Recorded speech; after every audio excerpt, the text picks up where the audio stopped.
Nós vamos seguir falando do julgamento porque ele é definidor, né, de caminhos que a sociedade brasileira vai seguir. Eu escrevi nesta madrugada no UOL, e eu acredito nisso mesmo, né, que a pena que se vai impor aos golpistas, Larissa Voglio-Bene, vai definir se nós teremos outros 8 de janeiro ou não. Sim. Ou 8 de janeiro ou não. Sim. Se triunfar os votos, se triunfarem os votos de Alexandre, tudo indica, sim, nós vamos combater o golpismo e não teremos outros 8 de janeiro. Se prevalecesse os votos, ou o voto de Nunes Marques, então o Brasil estaria dizendo não à democracia e se preparando para outros 8 de janeiro. É isso que está em jogo. Tem mais coisa em jogo. A minha coluna da Folha de amanhã trata disso. Está quase concluída já. Vai se fazer a opção por enfrentar... Eu estou convencido, Voglio-Bene, Larissa, que o bolsonarismo é o sucedâneo de um partido, é uma ideologia. Na verdade, os democratas vão ter que decidir o que fazem diante disso. Existe diálogo possível e isso tem de ser repudiado. Eu respondo lá e respondo aqui, tem de ser repudiado. Que representa um não à democracia. E há uma questão que é central nesses julgamentos, que é a seguinte: houve ou não houve tentativa de golpe de Estado? Houve ou não houve? Meu querido Voglio-Bene, minha querida Larissa, o que está escrito na lei é o seguinte: tentar depor por meio de violência ou grave ameaça o governo legitimamente constituído. Artigo 359-M, que é o golpe de Estado. E abolição violenta do Estado de Direito. Tentar, com emprego de violência ou grave ameaça, abolir o Estado Democrático de Direito. Larissa, o artigo pune a abolição consolidada do Estado de Direito ou a tentativa de aboli-lo? Tentativa. A tentativa de aboli-lo. Pune o golpe de Estado consolidado ou a tentativa de golpe de Estado? A tentativa de golpe de Estado. Porque num raciocínio já feito neste programa várias vezes, eu já escrevi, e que o ministro Alexandre de Moraes ontem também fez com clareza solar. Ora, se o golpe de Estado é consolidado, se ele foi dado, seus promotores vão ser punidos, Voglio-Bene? Não.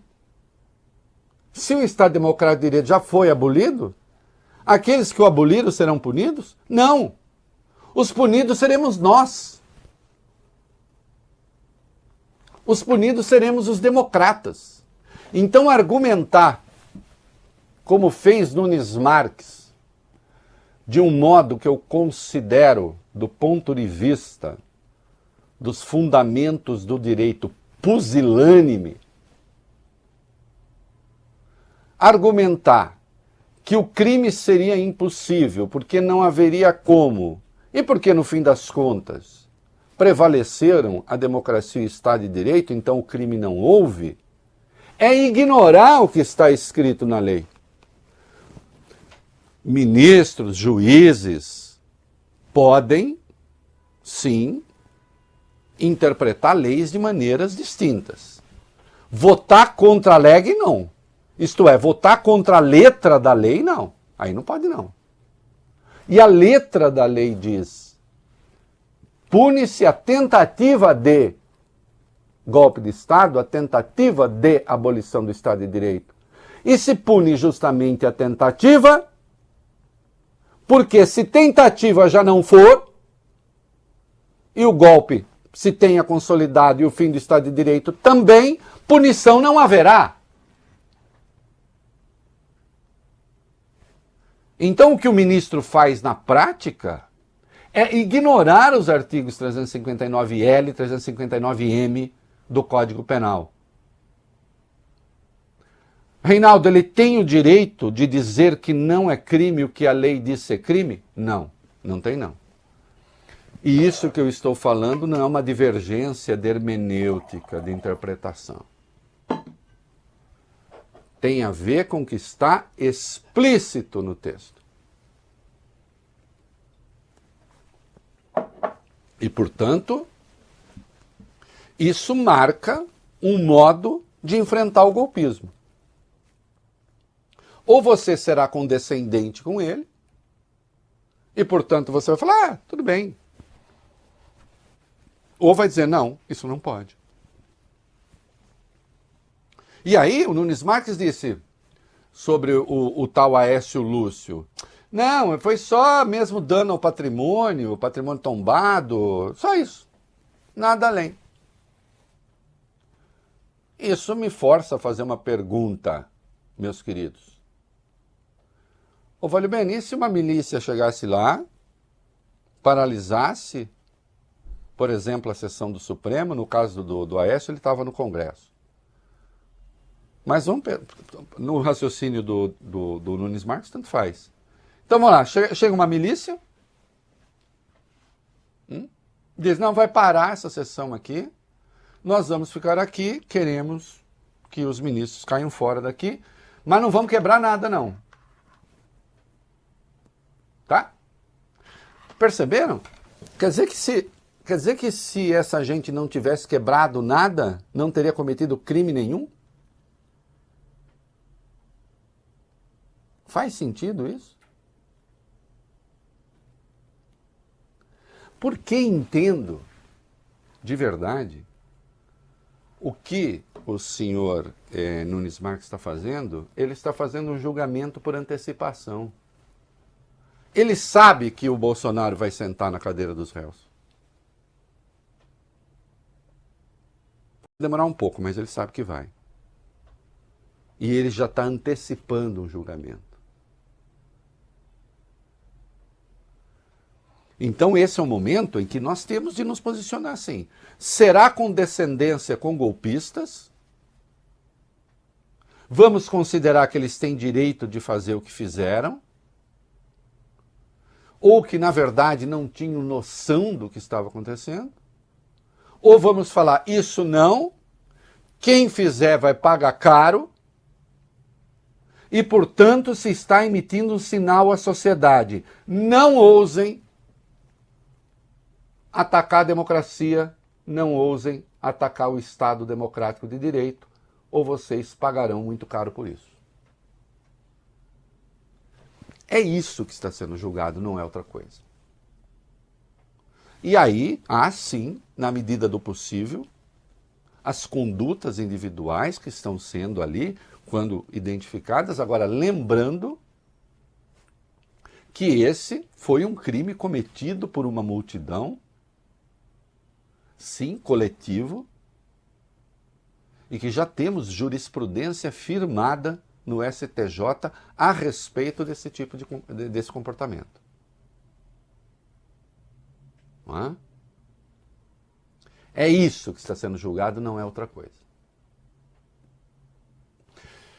E hoje nós temos, aqui nós vamos ver, os ministros têm teses, foram se enfrentando intelectualmente falando, e às vezes a conversa azeda.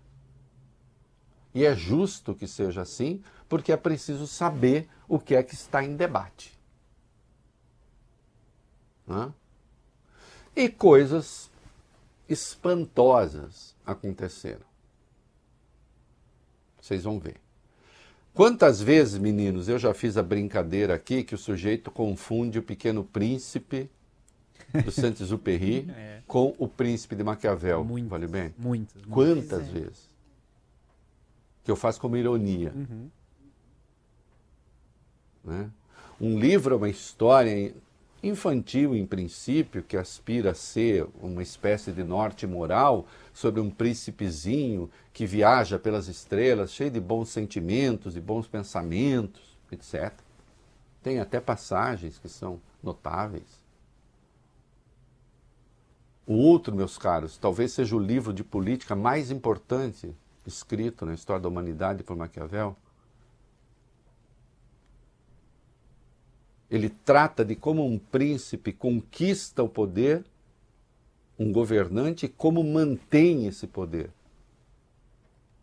E a partir daí faz considerações sobre política, sobre ética, sobre moral. Um livro que não é de fácil leitura. Talvez, insisto, seja o livro mais citado de política.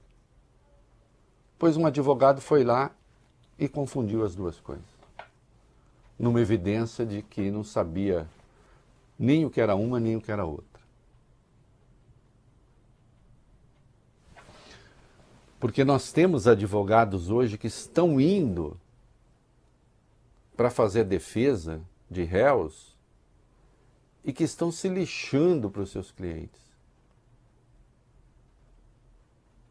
Estão aproveitando o Supremo para continuar a fazer proselitismo golpista. Numa amostra, numa evidência de quão fundo essa questão chegou no Brasil e como ela contaminou as inteligências, as instituições, e da dedicação que temos de ter nós, os democratas, em combater isso que é barbárie política, barbárie intelectual. Por isso que qualquer sinal de condescendência com golpistas, em qualquer lugar, tem de ser severamente combatido. Porque ainda agora está aí o chorume correndo nas redes sociais, tentando justificar o que se deu. E mais ainda, porque tem muita gente desesperada porque sabe que essa coisa mal começou. Muitos que colaboraram com o 8 de janeiro ainda não apareceram. E vão aparecer. E vão ter de arcar com as consequências da escolha que fizeram. Alguns hoje estão atacando de uma maneira implacável Alexandre o Supremo como uma atitude defensiva, para depois dizer, você está me perseguindo só porque eu ataquei, só porque eu critiquei. Não.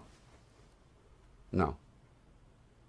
Quem incentivou o 8 de janeiro, quem combinou atos, quem combinou coisas, quem combinou intervenções nas redes sociais para tentar normalizar aquela barbaridade vai pagar. Porque a Constituição, como deixou claro Alexandre de Moraes, não consagra e não acata o direito ao golpe. Não existe direito ao golpe.